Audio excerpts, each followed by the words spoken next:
আজ বানাবো ডিম কষা।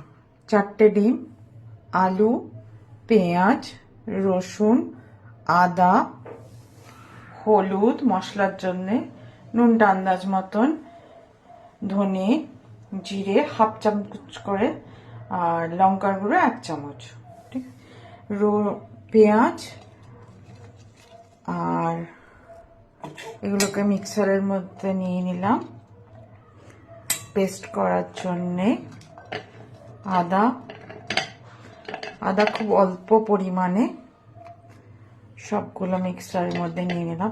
আর ডিমটাকে আর আলুটাকে আমি আগেই বয়েল করে নিয়েছিলাম।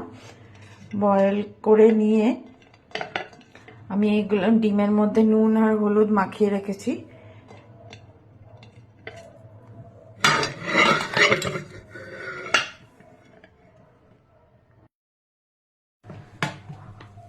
কড়া গরম হয়ে গেছে, অল্প করে একটু তেল দিলাম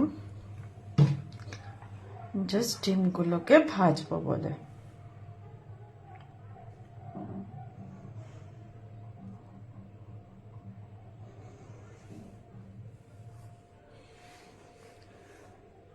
তেল গরম হয়ে গেছে, এবার আমি আস্তে আস্তে করে ডিমগুলোকে ছেড়ে দিচ্ছি।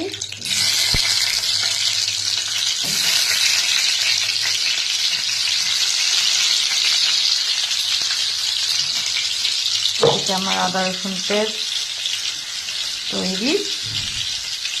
ডিমগুলো হোক ভাজা ততক্ষণ।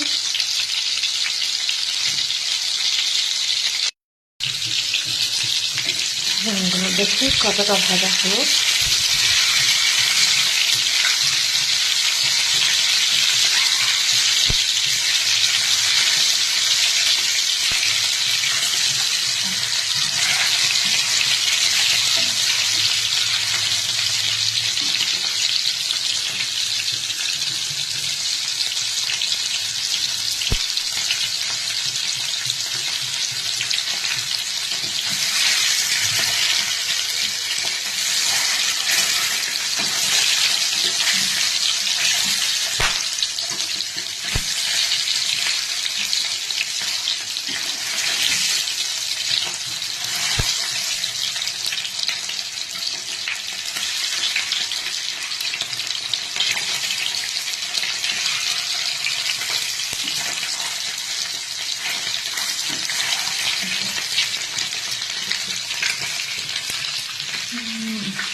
ডিমগুলো তো ভাজা হয়ে গেছে, এবার একে একে নামিয়ে নিই।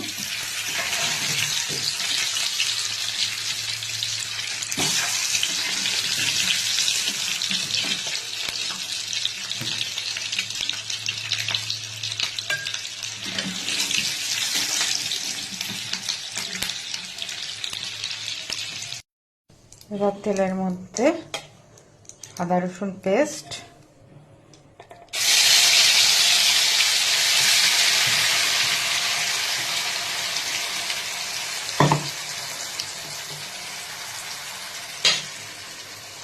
মশলাগুলো সব দিয়ে দিলাম।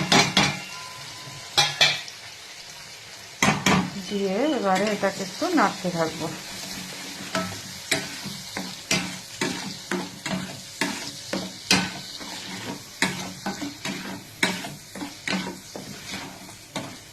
মশলাটা ভাজা ভাজা হতে হবে, আর সাইড দিয়ে তেল ছেড়ে দিলে বোঝা যাবে মশলাটা হয়ে গেছে।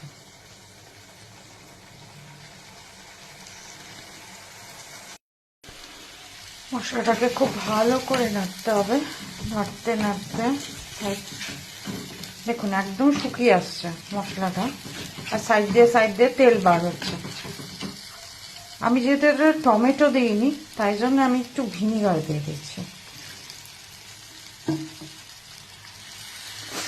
টমেটো দিলে ভিনিগার দেওয়ার দরকার হয় না, তবুও ভিনিগার দিলে একটু ভালো লাগে।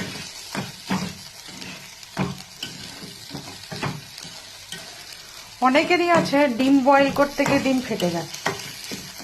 ডিমটা যখন বয়েল করবেন তখন না ডিমের মধ্যে যে জলটায় ডিমটা বসাবেন বয়েল করার জন্য, ওটার মধ্যে অল্প একটু ভিনিগার ফেলে দেবেন। আর ভিনিগার যদি কারোর বাড়িতে না থাকে তাহলে লেবুর রস। চলুন, আমার মশলা কমপ্লিট। এবারে আলুগুলোকে ঢেলে দিলাম।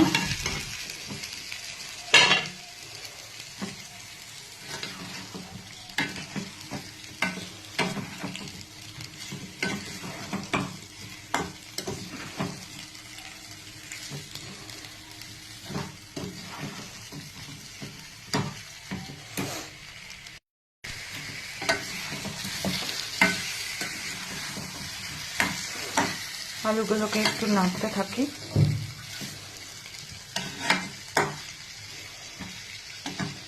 এবারে ডিমগুলোকে ঢেলে দিলাম।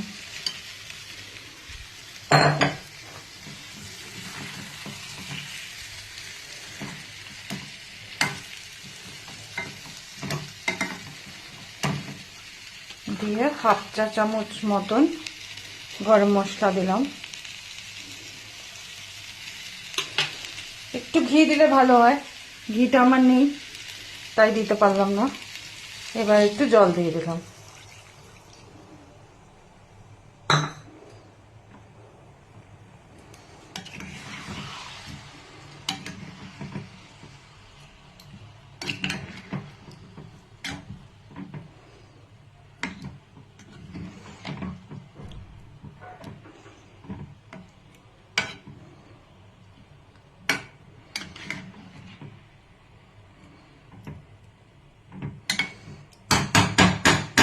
দেখতে কিন্তু দারুণ হয়েছে।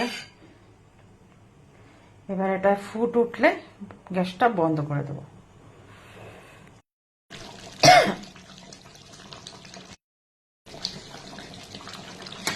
আমার ডিমের ঝোলে ফুট উঠে গেছে।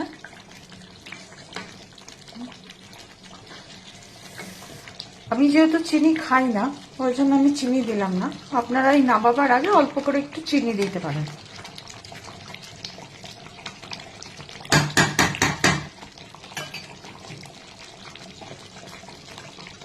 ব্যাস তৈরি আমার ডিম কষা।